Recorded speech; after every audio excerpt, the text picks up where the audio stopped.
Film iċċensurat f'pajjiżu, film dwar il-ħajja tal-futboler Messi u film li f'Malta se tkun l-ewwel wirja tiegħu fl-Ewropa. Dawn uħud mill-35 film minn madwar id-dinja kollha li se jintwerew tul il-Valletta Film Festival. Festival li jibda nhar it-tnejn 15 ta' Ġunju bil-film Taxi, film Iranjan rebbieħ ta' premju prestiġjuż fil-Ġermanja.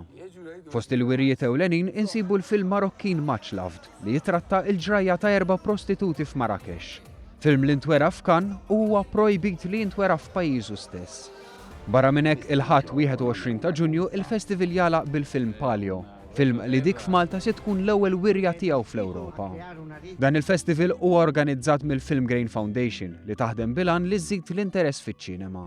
Dan anke permezz ta' speċjalisti taċ-ċinema internazzjonali li tul il-festival se jkunu qed jaqsmu l-esperjenza u l-erf tagħhom. Dan il-festival huwa okkażjoni tad-deheb għal dawk kollha dilettanti tal-films imma mhux biss.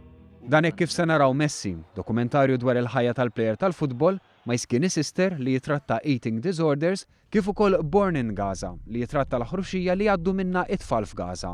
Realtajiet li forsi ħafna drabi ninjoraw. Il-fundatur ta' Film Grain Foundation, Oliver Mallija, m'għandux dubju li l-films fil-festival se jħallu impatt fuq dawk li jarawhom.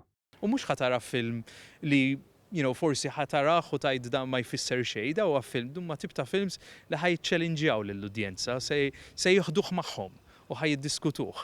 Il-festival se jkun imqassam f'5 siti madwar il-Belt Valletta, inkluż Pjazza Teatru Rjal, St. James Cavalier u l-Kumpless Embassy.